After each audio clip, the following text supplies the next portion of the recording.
I'm Melissa Shanahan, and this is the Law Firm Owner Podcast, episode number 193.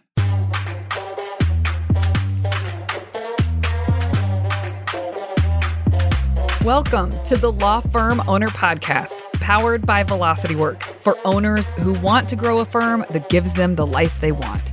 Get crystal clear on where you're going, take planning seriously, and honor your plan like a pro. This is the work that creates velocity.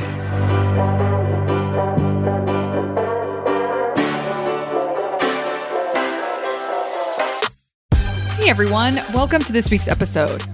This week, I have a guest who is returning for the second time. I introduced you to this guest, Tara Gronhovd, in January, a little over a month ago from when this is airing. So I would go back and check out that first episode. It'll give you context. This one stands on its own for sure, but it's a great place to start, I think, the one with her in January.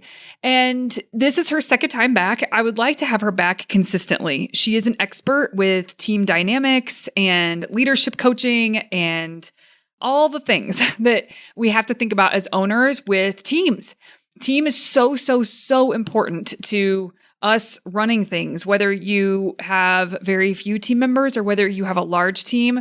These are concepts that you want to keep top of mind and have stay alive so that you produce the kind of culture and the kind of team that makes sense for everyone involved, clients, the business, you, the team, all of it.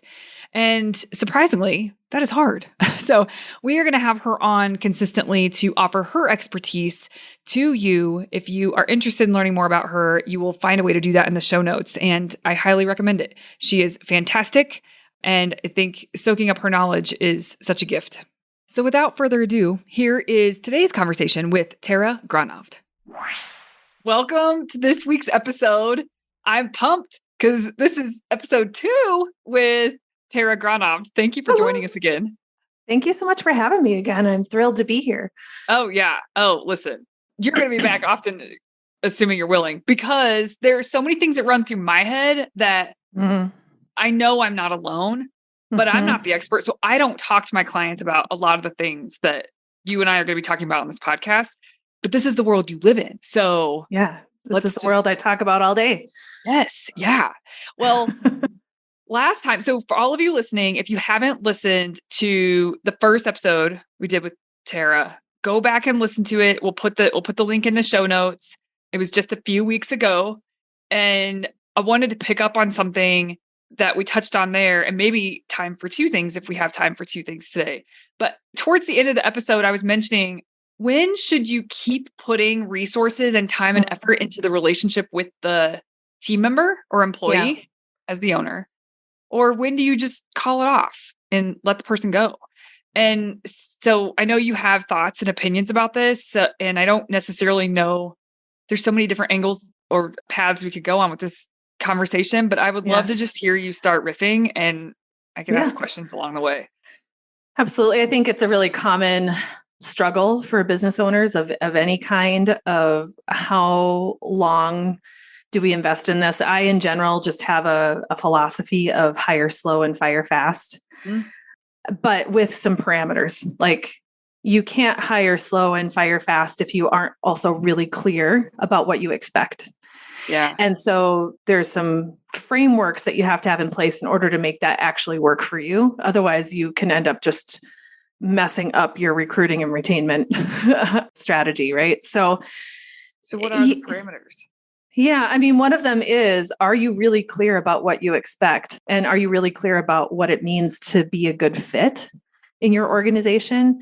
If you're not really clear, I think it's challenging to say this person isn't a fit and then fire fast if you haven't really examined what that means and you haven't really been clear with any employee, much less the new employee, about what you're expecting and how you're expecting them to show up. Yeah. You know? I mean, so something you've been helping me with is, we have core values and worked on those with the team, but just through initial conversations with you, with our private sessions, you said, I have a hunch there's some unwritten values inside of your core values.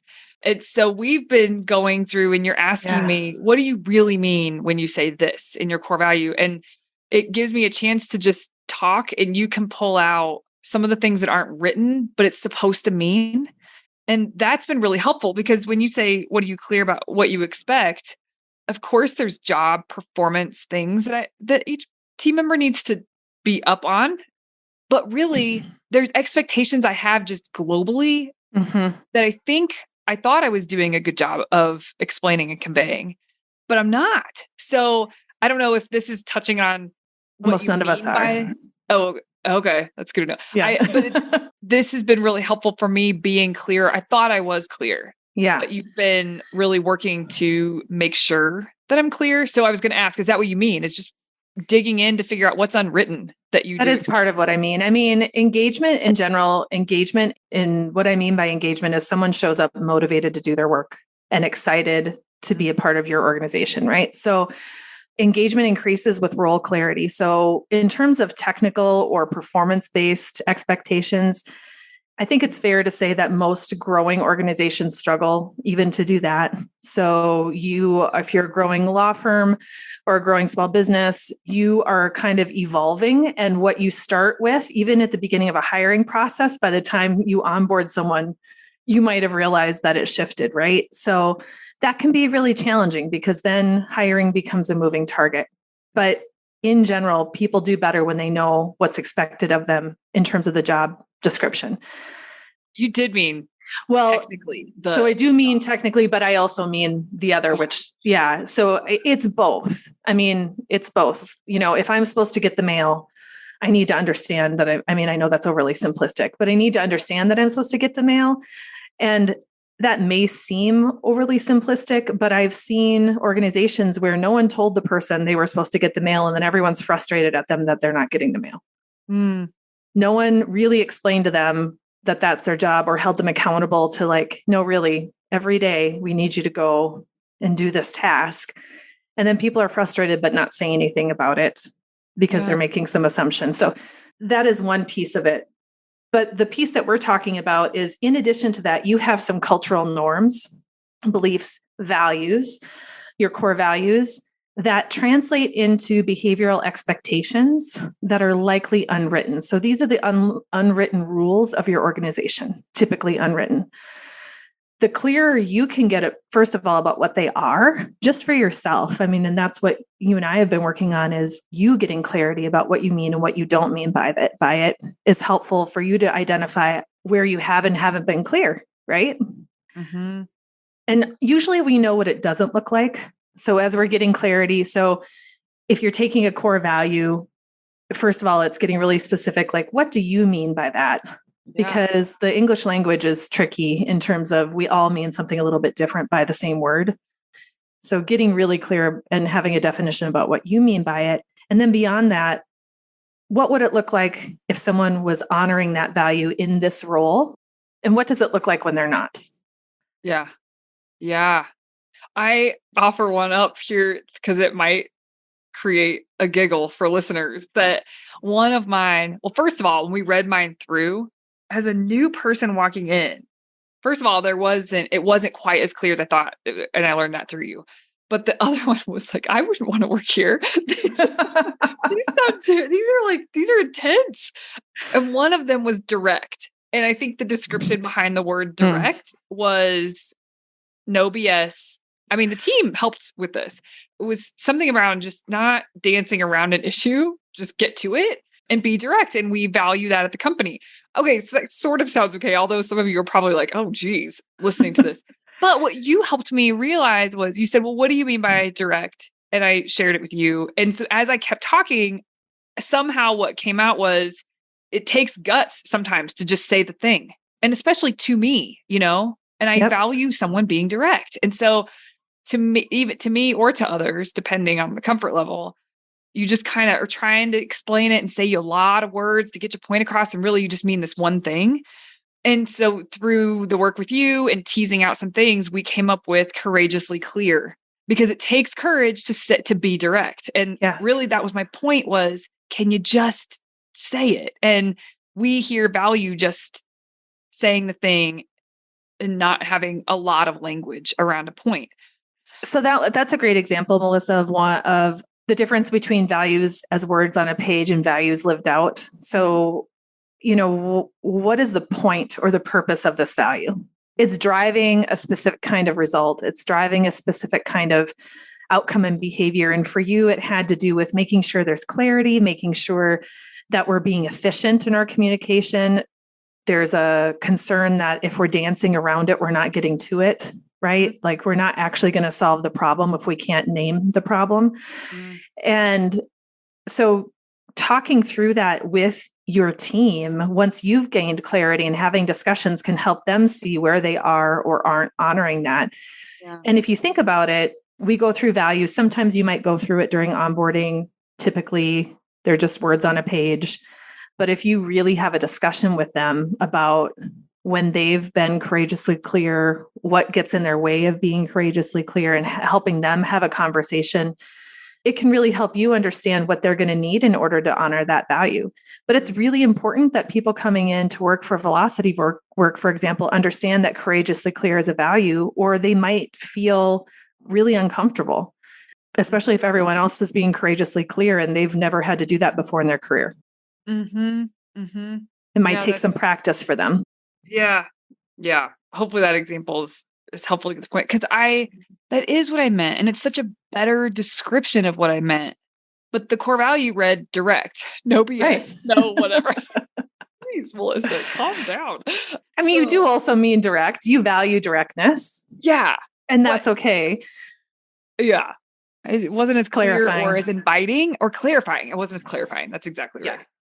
Well, the other thing I was going to ask is, you're talking through this, and I know we're leading up to talking about when to let someone go versus continuing coaching and working with them.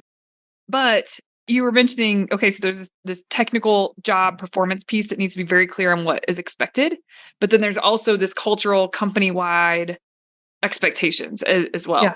And I was just thinking, okay, so should we tell listeners, then you should do this first, and then you should do this, and then you should, nope. That is just, it can't really work that way, because growing is messy, and growing, I think knowing all these things can be helpful, but there's no formula. Do this first, do this second, do this third.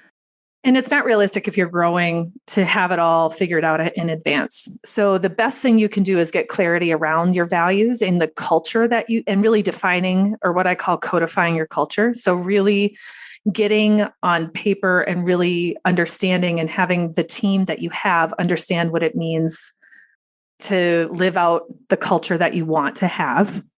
And then hire for culture fit, because most skills can be taught over time. Now, I understand that doesn't feel that way when you are, and I know that sometimes you have to have a technical certification or degree, but beyond that, a lot of skills can be taught, but culture fit is really difficult to get. And that's why the hire slow piece.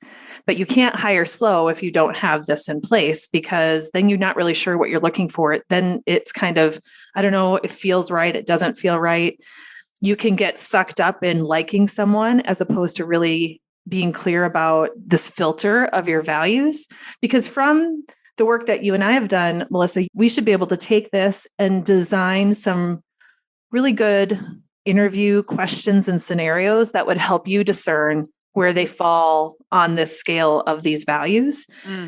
These aren't right or wrong questions. Someone being courageously clear in a different culture, that directness would maybe get you in trouble, And so it really helps you assess where they fall and how good of a fit they likely are coming in.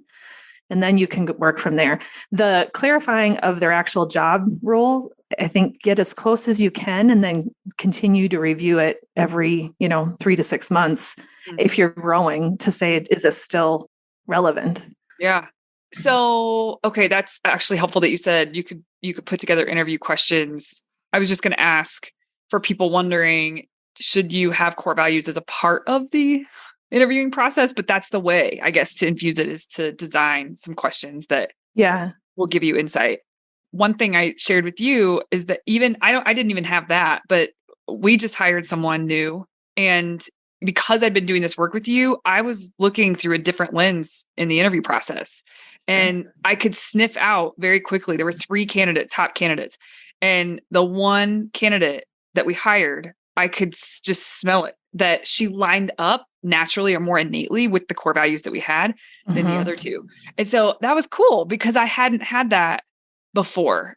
Just you helping me clarify the core values helped me use them better and differently. Yeah, So you need to be really thoughtful and intentional.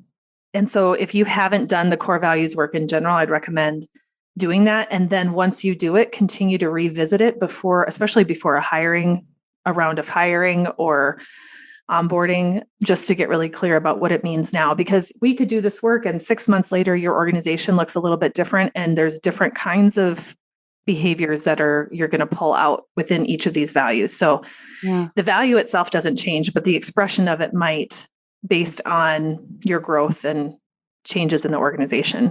Yeah. So wild. To come back to, so there has to be clarity. Mhm. And then the main reason I wanted to ask you this question, and maybe I'm asking this too soon, but I'm going to throw it out there now, is because I was mentioning to you before we started the recording that to me, it's a relationship between you and the employee or the team member. And when is it the right time to give up, so to speak, on the relationship?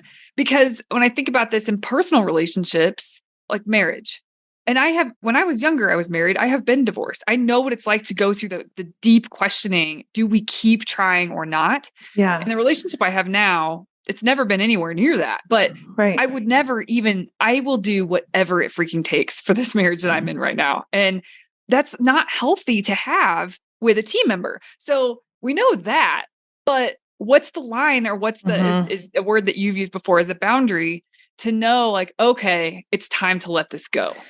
Yeah, I think it's tempting to look at, especially I think small business owners, because our business is personal. So we put a lot of ourselves and our identity into our work when we have started something or we are responsible for something and can take responsibility for everything in that world, including our employees, including the relationship we have with our employees, right? So some people will view employees as family. And while close relationships and trust are really important, trust is paramount in a workplace. They are not family. It's not healthy for you or them to look at them as family. And that's because families are dysfunctional. I mean, there are some really healthy families out there, but most of our families have some dysfunction, and it keeps us from true accountability, honesty, and real trust when we view people as family. And it creates a false sense of loyalty, as if them staying there at any cost or you keeping them at any cost is somehow the most important thing. You know, the most important thing isn't for you to keep them there at any cost. You may be holding them back from another opportunity that would be a better fit for them, a better fit for their goals, their strengths, their future. And them leaving is also not necessarily a sign of disloyalty. In some cases, it's a blessing, right? For them to move on and us to really rethink what we need in the organization. So that view of family and loyalty, I see it in pockets of different cultures all the time, but it is not a healthy view of work. I was going to say, there's been retreats before. I don't have a specific client in mind. I don't remember when this has come up, but I think actually in their values, like sometimes in their values, they'll have some like family oriented, I don't even know what the word is that they would have used. I'm like, no, family is like, no one wants a drunk uncle in their basement. Right. But so like, that's not what we're doing here, but we're a team and team matters. You're talking about this much more eloquently than I can, because you do care a lot about your team. Most of the people I work with care a lot about the team. And it seems like there's this, what is the boundary that makes sure that there isn't codependency happening or dependency happening where you don't want to let them go because you don't want to hurt them or you don't want to put them out or you don't want to, the loyalty at that point has shifted from the health of the business to the people. And I'm not necessarily sure that it's blurry, I guess. Yeah. I mean, I'm not necessarily sure it's wrong. That's what I was going to say. So one of the goals as a leader, you have to, your employees need to know you care about them as people, right? And that does creep over into codependency when you have somehow become the owner of their destiny. You've somehow, whether or not whatever you choose somehow impacts the totality of their identity and their future. It's not healthy. And I think that whatever family system you grew up in, probably you can translate that into business and kind of see where maybe some of that thinking comes in. But your employees, there needs to be boundaries also for them to have a health work-life balance. There needs to be some boundaries around what's expected in terms of how much they give of themselves. It's interesting. I was just listening to someone talk about generations and their relationship with work. So I'm not going to get this all the way right, but boomers worked to survive. Gen X, which I fall in, worked for a lifestyle, but our identity was still in our work. Gen Z has a lifestyle and sometimes work is a part of it, but they do not identify with their work in terms of getting all of their identity from work, which is part of what we're seeing around quiet quitting and some other issues that are going on and then those of us who do identify with their work are so offended that they could have a boundary between their identity and their work. And we think that there's like an issue with their work ethic. There might be, but part of the issue is that they don't necessarily identify or get their value and worth and affirmation from their work, which is foreign to those of us who grew up that way. Right. Oh, that is fascinating. Yeah, really, which is a whole other topic. But in terms of how much to invest, so on one side, you can go too far one way where I'm going to take complete responsibility for the well-being of this person forever and ever. Mm-hmm. You hired them. It's a contract. It's an agreement. It's a partnership. It is not a marriage. And most of your employees, workforce statistics show people stay in positions, about 3 years. So if someone stays longer and there's growing and it's working, awesome. Mm-hmm. But people don't look at work the same way they used to. And so when we look at it as family, it's not serving us well. On the other hand, you have to care and they need to know you care. And one thing that I see happen with leaders in general is they're really frustrated with someone. It hasn't been working for a while. And they like, when do I give up? But when I sit down to talk to them, have they actually clarified expectations? Have they actually coached and helped that person understand what success looks like? Maybe not. And so you're ready to give up because you're exhausted holding all of this frustration. But is it time to give up on the employee? Probably not if you haven't been fair in communicating clearly with what you expect. Tara, I feel like this is why people need you though, because I'm just thinking about, situations that I've been through, and I know that other people listening have been through the same thing. So you get to that point where you're tired and the frustration is high, and they might know that. The team member might know that. And if you look at yourself in the mirror, because I have a tendency to do that. I don't think I'm perfect at it, but I do tend to think about where am I responsible here? Sure. And if I ask myself that question in a moment like that, or at a time like that, and I think, well, I'm not clear enough. So I can honestly say that I don't know what to do. I don't know how to get clearer. Then it feels like, well, then let's cut this loose because I don't know what to do. It feels like almost all hope is lost because if I don't know how to get clearer, how am I supposed to improve? And I could try, but I've been trying to get clearer. And so that's where, to me, the value of having someone, a resource like you that focuses on team dynamics is so valuable because it takes the cognitive load out of what is my next step here. If I do believe I have improvement to do, I don't have the time. Like, what am I going to do? Sit and do a bunch of research to figure out what I should do. And then I don't even know if the resource that I'm finding that I like shiny object, is the right thing to focus on.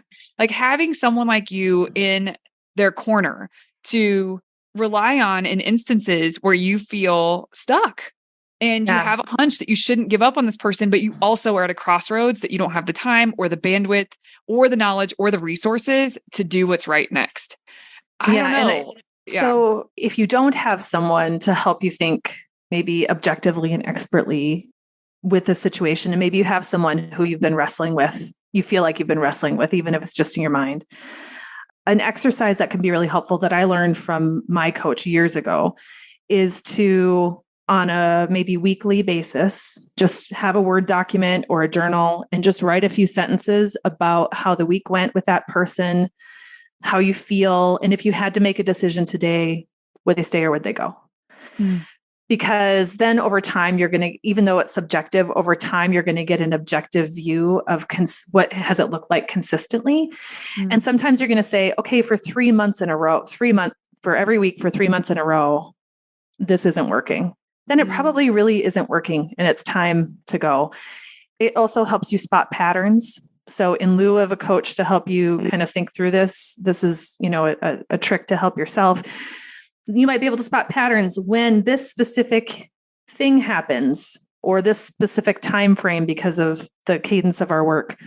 I get really frustrated and I'm not sure that this person's the right fit. You then might also be able to analyze, maybe it's just the work duties.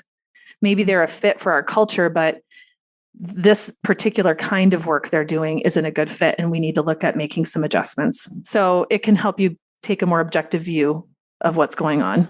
That's true. I love that you offered that so people don't feel like they have to hire somebody to help with this. Although if you can, I don't know why. I literally don't know why people wouldn't hire you. But if I was just thinking about a scenario that I've been in where it was shifting the responsibilities, the actual duties, and that's fixing. It's a fix. So, however, the hard thing is that if that's the truth and that duties would need to be adjusted, but your company doesn't have a need at the moment for the duties, then the writing's on the wall. I think like that person maybe they're no longer a fit. Sometimes your company evolves out of the need that you hired that person for. And that happens more often in a startup or small business situation, because what we need to get through this season is going to look different than what we need, 2 or 3 years from now. And giving yourself permission as a business owner to shift and change for the growing needs of your organization is key.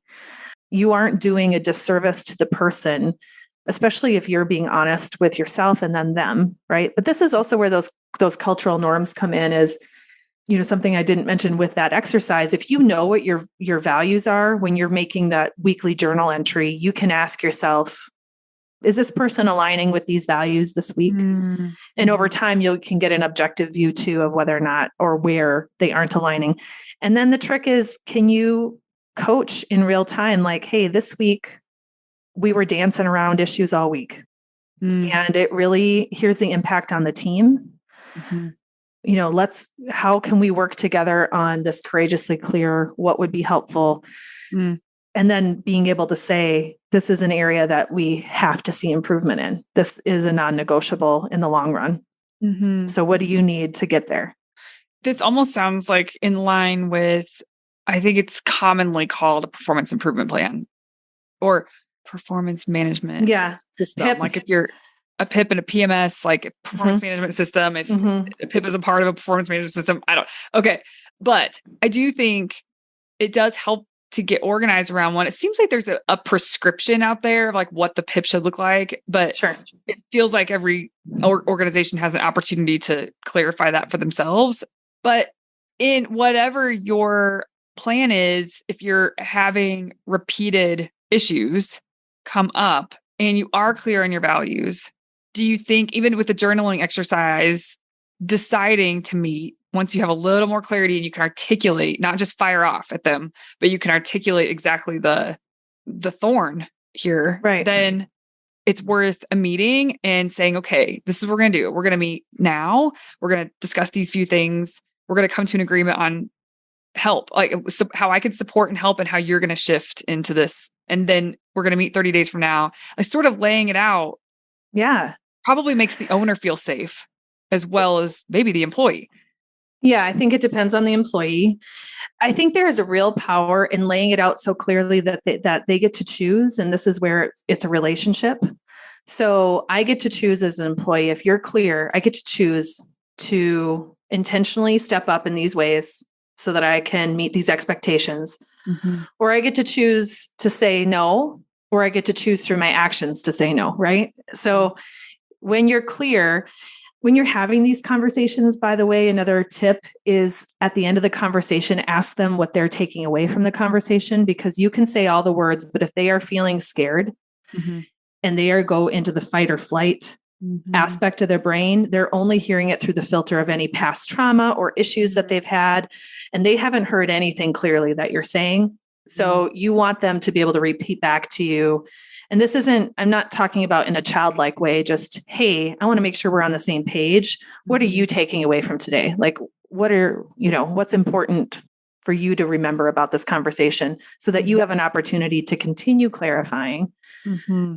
I had a client recently who had someone who honestly could not hear clear feedback because of their own past work trauma, just could not hear it. And they had to separate ways because this person could not regulate her own emotions enough to hear the feedback so that she could make the improvement. And it's sad and it's tragic because this person has great talent, but until this person gets the help that they need, that isn't the burden of the employer. You can encourage them. You can be clear. You can even maybe provide resources. Align has a counselor, a workplace counselor, so you can provide resources for that, but you don't have to take responsibility for their growth. That is on them. Well, I was thinking, a lot of people, what I notice when people talk about their performance improvement plans that they have, like their version of it, the vibe that I get from people is that they put them on it to create some documentation before firing. Yep. And that's the vibe that an employee gets too. Yeah. And that's like, I would think I do actually want to create our version of that inside of the company, but I want it to be very upfront that, like, I had somebody once tell me, do not put someone on a performance improvement plan if you don't think that they're going to improve. If you feel like all hope is lost, don't do it just for documentation reasons. Like that's not going to turn out well. It's a waste of everybody's time. And so when I think about how cool would it be if you had a culture that when there's a performance improvement plan, it's coaching. It's not like maybe not calling it a performance improvement plan. I don't know, calling it something different that feels more meaningful for the person and some mentorship and some coaching instead of, you're on a track out, baby. Well, so this can go kind of deep in a different direction, but do you have development plans for all your staff? Because then there's an opportunity to help everyone identify opportunities, as well as an opportunity to go back to people who are really struggling to be more clear. But then there's a culture and expectation that everyone has one of these. I'm not singled out. I'm not getting special attention because I'm struggling. Everyone has an opportunity to learn where they have, opportunities to grow and develop, and here are mine. So it takes a little more time and intention, but if you think about it, everyone in your organization could use some coaching from you, some attention from you, because everyone will do better when they understand where you're going as an organization. And most people crave time with their supervisor. So if you spend a little bit of time putting together some thoughts around growing opportunities, and that can look like anything from pursue this certification, because that will help you in your future career role, to we need to work on how you handle conflict in the workplace. But if everyone gets one of those, then it becomes a norm. Yeah. And it's almost the difference between an accountant that's proactive and forward-looking versus an accountant that's just looking backwards and for tax purposes to file taxes. Right.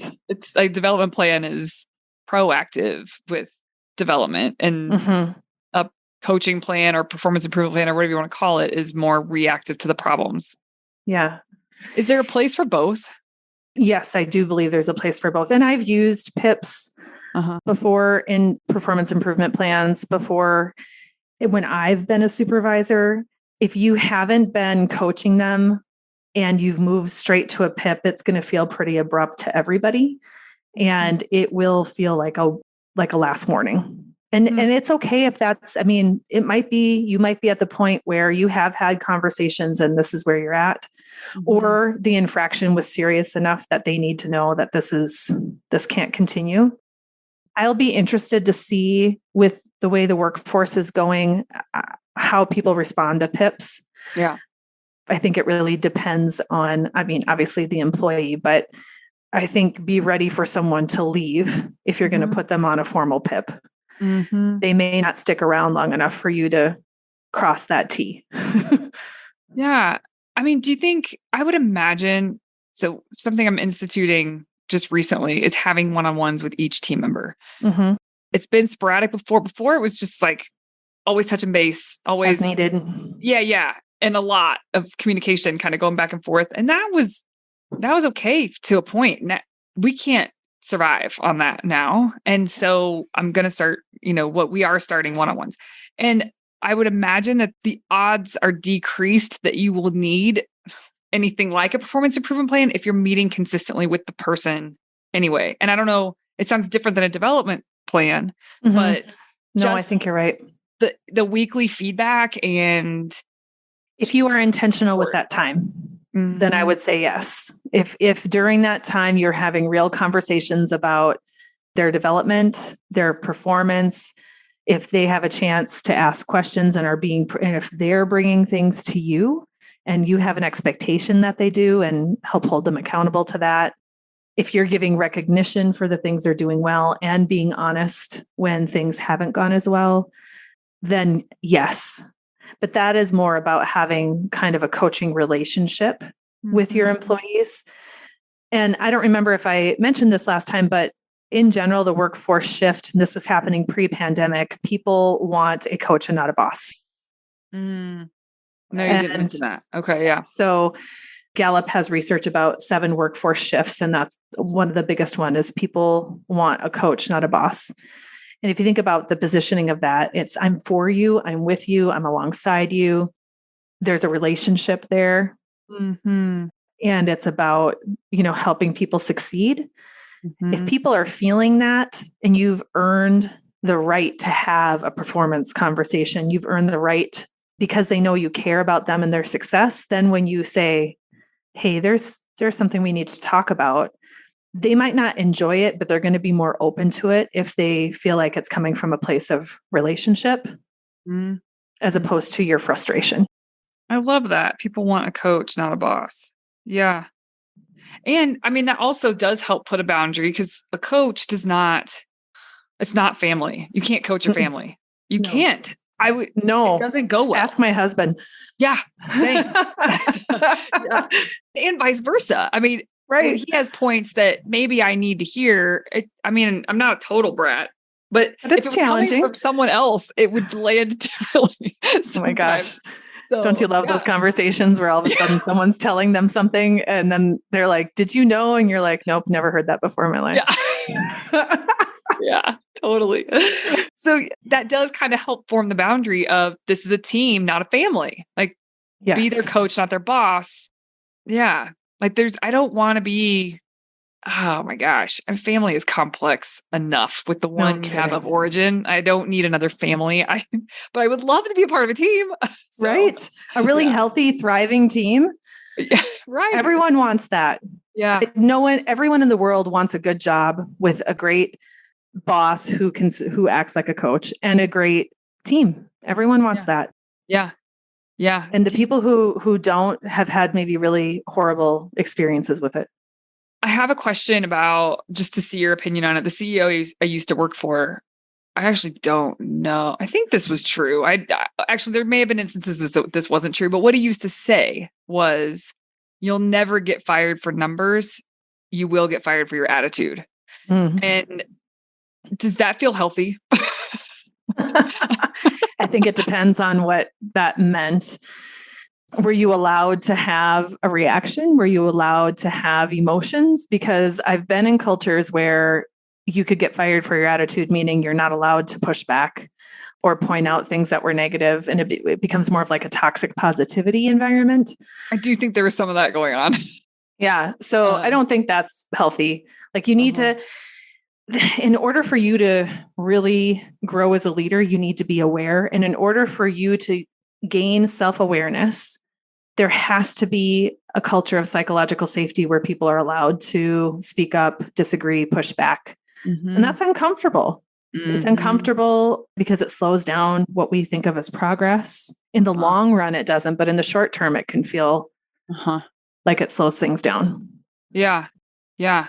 Okay. Another question that I have, and then there's a point that I want to bring up that you told me that I thought that was really helpful. So I'm just making a note to myself. One other thing I wanted to ask was, I'm sure that not every one-on-one needs to look the same. So there's not a blueprint for how a one-on-one should look like if you're going to do weekly one-on-ones. But do you have any elements that need to be in there? And like you mentioned already, I wrote down development, performance, like topics or things that you can touch on. Development, performance, recognition. What else? Or is that it? Yeah, what's getting in their way? So I think asking them to report their own wins, like what are some wins from the last week and what were some challenges? Yeah. And what's in their way as they look ahead. Oh, that's beautiful. It helps further cement their idea of you as a coach as well, if they're coming with those kinds of insights about their own work. Yeah, definitely. Performance. So in some cases, going over numbers, potentially if they're responsible for certain numbers. A lot of one-on-ones end up being working sessions. Like we just need, like they might just need answers from you. They've got a whole list of things that you need to, okay, on this project, XYZ, and on this project, whatever. But is that okay? And yeah, that's okay. I think just make sure that that isn't the only thing your one-on-one's about. Or if that's all you have time for weekly, maybe monthly, you have a longer one-on-one where you are having this more intentional conversation. Yeah, that makes sense. Or I was going to say, maybe that means there's a missing meeting. if they're using the one-on-one time just to get answers every single time, maybe there needs to be like a department meeting or something where people are getting their answers. Yeah. But I like the idea of a monthly longer one too. The other thing I was going to ask, so thanks for those tips and pointers for me, and then hopefully it helps listeners too. Yeah, absolutely. So you mentioned to me, I was having a really hard time at a certain moment, and you said, sometimes the hill is just too steep to climb. And that gave tremendous relief because I just could not get right inside about like some of the options I was considering with a team member. I was struggling. And also because I was struggling, it also felt like, get strong, sister, pull your big girl pants on. You're going to have to, do something here that's not going to be comfortable. And just you saying that to me in that moment was really meaningful because it put an option back at my court that I didn't know that I had. Sometimes it is okay to make a call, even if maybe you could do more development and you could keep trying and you could, whatever, keep going, keep trying, keep getting better, keep developing until maybe some point you'll see that it's not you, it's them. I don't know, that it's just not going to fit. But you saying that to me was like, oh, it took the pressure off. Like I get to decide if this hill is too steep to climb for me and for where I am and where the business is or not. And like, that's where I am. And that was freeing. I don't know if you want to say more to that, or, I don't know if you came up with that in that moment when you're talking to me, or if that's something that you say often to people. I think it was in the moment, but I've used it since. Okay, good. So thank you for that. But in general, it is okay to give yourself permission to say it's enough. I've put what I can into this, into figuring this out, into making this work. I haven't seen progress from the other person. It was going to be too heavy of a lift given the rest of my priorities and my capacity to make this work. So we need to be done. So you should be able to give yourself permission to do that. I would say if you're a listener and you're thinking relief, if you're thinking about a specific person or situation and that feels relieving, pay attention to that. And it may also then speak to where you need some rest and relief beyond that, right? So how do you gain some margin and capacity back into your life, into your business world, so that the next time you have a tall hill, maybe not a super steep one, but a taller one, you've got energy for it.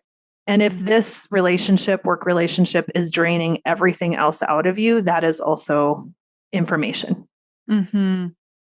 Yeah. I think in the moment I couldn't see, it was almost like I felt the way I felt. It was going to be this or that. I'm going to keep trying, or I got to make a decision to be done. And I felt like I had been trying for a long time. So it felt like I was at my wit's end, kind of like what you're talking about earlier, tired, and there was a lot of frustration.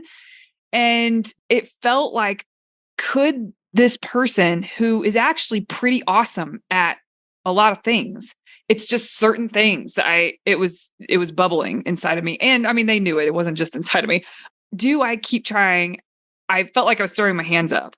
And just for some reason, when you said that to me, sometimes a hill is too steep to climb, and that's your call. You can make that call. It felt freeing. It was almost like, I'm not doing a good job of explaining this, but it was like I had to justify in my head why I was going to make the call I was going to make. And it needed to be based on reasons that were a lot more than just, I'm deciding that the hill is too steep to climb. And when you gave that permission, I am the owner. I get to decide that that's just the case. It doesn't have to mean that this person sucks. It's not that. I mean, there's a lot of really positive things. There's just this arm of stuff that I couldn't quite figure out. Yeah. So you saying that to me opened up my brain to maybe different ways to look at the situation. It doesn't have to be all or nothing. And from there, you did end up with a different solution than you came into the conversation with, right? That's actually it opened it up, proving to be already pretty optimal. And I don't feel like I'm doing a good job of conveying this, but I wanted to offer that up to anybody who was listening, that the fact that you said that, because for some reason it helped open up my brain to, oh, wait a minute. You know what it is? It was a disempowered place. I felt like I had to make the decision from a very disempowered place. Like, like this isn't working no matter what I'm doing. Like, it just felt like, well, the writing's on the wall. Like, that's what it felt like. And when you were beating yourself up about it at the same time too. Oh yeah. Yeah. And it helped me get creative with, and that was the help of you too. I mean, to give credit where credit is due, but to look at maybe a different way this could be. And I think, and kind of psychologically, what happens when we are in that mode, our brain really operates in two modes from two areas, fear or security. And it sounds like it shifted you back into security. Yeah. As opposed to fear. Yeah, it was a choice. I think I didn't feel like I had a choice. And then all of a sudden, when you said that to me, it was like, oh, I get to decide if this is too steep. I get to reframe how this looks like. And that may sound so, as I'm saying this, it sounds like, well, of course, Melissa. But so Melissa, we paint ourselves into corners all the time.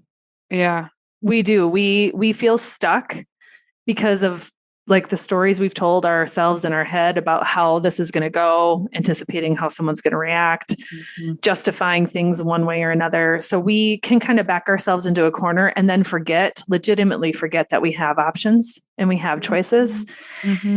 So if, listeners, if you are feeling stuck in an area right now, what would it look like to give yourself permission to have choices? Yeah. Yeah.